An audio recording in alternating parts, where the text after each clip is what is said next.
Hello and welcome to another video. So today we're taking a look at a HavenCraft deck. This is one that we've been using for quite a while if you've watched probably some of my other HavenCraft videos, but since we have a new meta I thought why not give it another go. I also ended up having a couple of missions for Haven to complete and this deck seemed like the most practical one to do it with.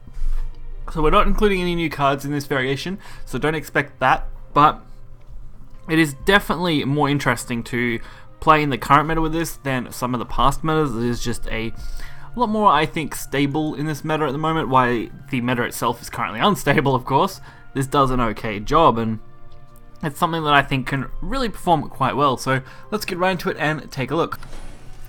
So kicking us off first here is Swordcraft. That seems to be pretty popular in the current meta. No doubt it would be, as most people are trying to use things that aren't too new but are also new enough. So seeing Swordcraft pop up more is quite common when the start of expansion is, as it's a very solid craft to start off with while it is an unstable meta.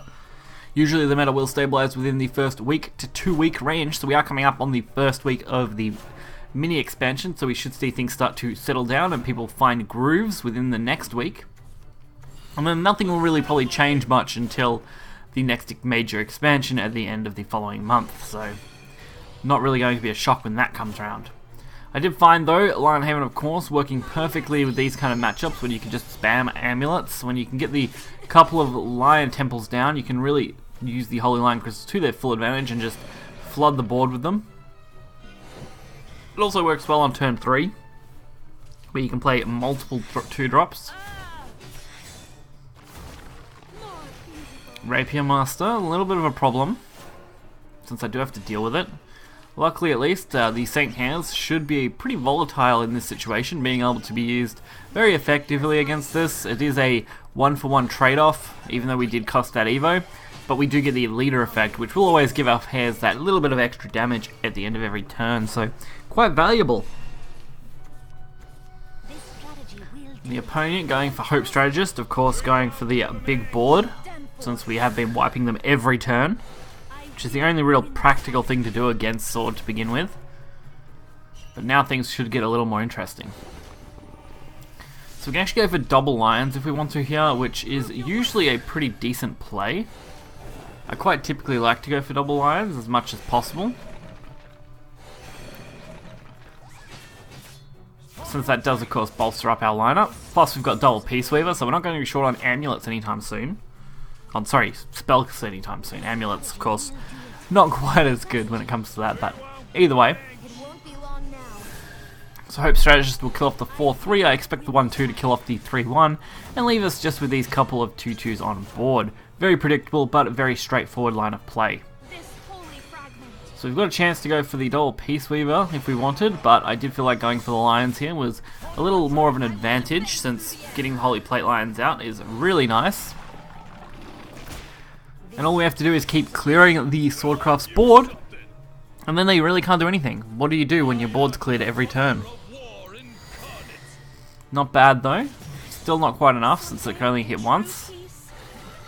But the 1-1 change, that's fairly decent. At least we will get a good trade-off here. I probably should have went face with the Lions first though. Getting that 2 damage in could have made all the difference. At least we're going to have a nice chance to bolster up our board a little bit for our Holy Lord next turn. That's probably what I aim to play, if I get the option. Omen isn't too much of a problem this time around.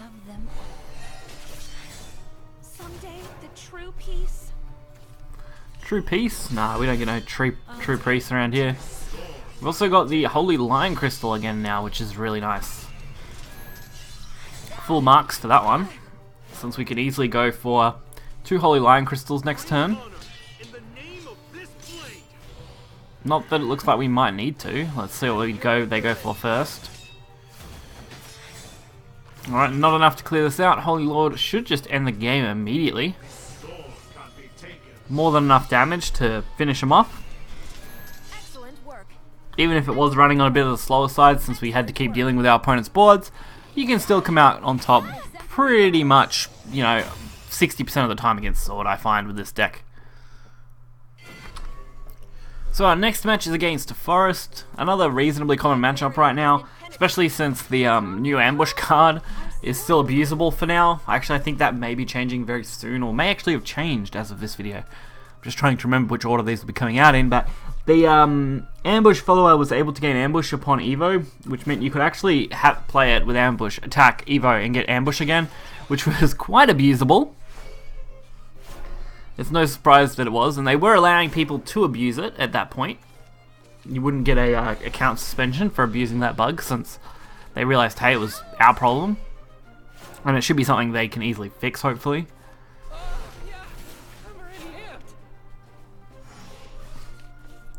So Prism Swing starts us off with some more Holy Lion Crystals, and I still like that aggressive 1-2 play. When you can get that out on 1 and then go for the 2 drops, usually you're going to be pretty comfortable, especially against Forest, which typically likes to flood the board more often than not. So I really don't have many plays other than just double Holy Lion Crystal. At least we've got a way to recover some. But this will give us at least something to compete with our opponent and develop more of a board of Coursed Arborist. This is definitely not the best thing to have to deal with now. I'm not really a fan of going up against this. We do have the Blackened Scriptures though, not that I really want to use both of them. I could have also just went Peace Weaver at White Heart Evo and then cleared that, but I wouldn't have been able to clear both as easily, and I can still use White Heart next turn with the Holy Line of Salvation if we want to. That's if we want to go with that play.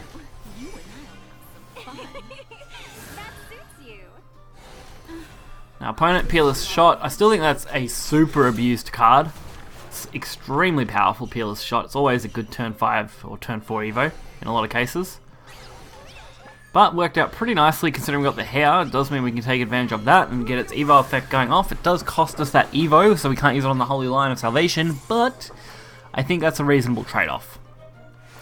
Given that we get constant boost on these and we can throw 3 more back into the deck, it's definitely some value. Greenland Axeman play from our opponent, really solid. I would like a way to get rid of that, and Prism Swing is the perfect counters considering we have double Holy Lion Crystals again.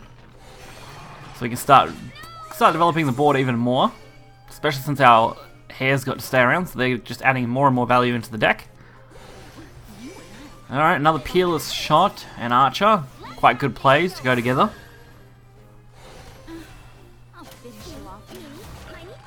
It's a little annoying because they get such good value out of that, but at least we got to keep 1 hair up. That is some value. And I really want Crystal now, so we're going to go this for 1. Since the Holy Lion Crystal is fine as a 1.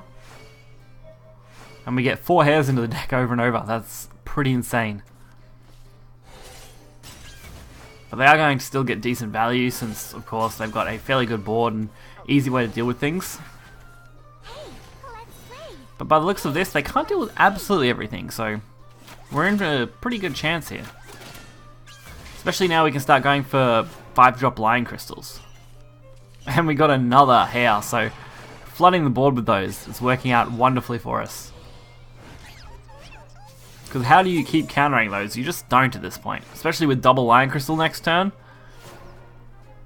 If we don't, of course, draw something else that could be more useful. Double Lion Crystal will give us plenty of natural damage.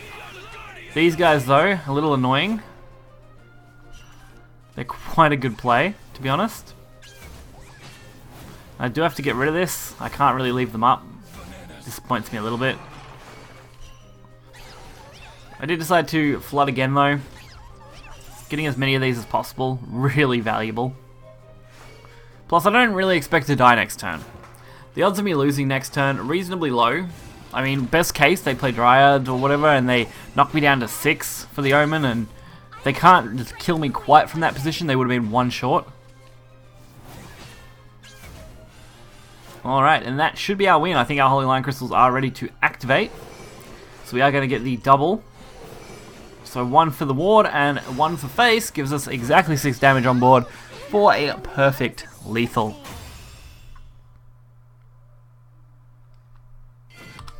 So this deck overall has served me well for the last couple of expansions, ever since Lion Crystals really got a lot of buffs as far as extra generation went, especially Holy Line of Salvation and the Saint Hairs. Both of those cards have been a massive help in this deck and has really supported it, so I'm really happy with how this deck has performed and where it's at, and I'll probably still continue to do a video probably once a week, once every 2 weeks or so, maybe a week and a half, I don't know. I like to do them fairly regularly because this deck has been one that I've kept as a staple for my, not just my channel so far for the last couple of months, but also as my actual playing the game, even just in free time, as it's really good for getting points out and winning those victories when you need them. So if you guys did enjoy this video, hit the like button and subscribe. Until next time, guys, see ya.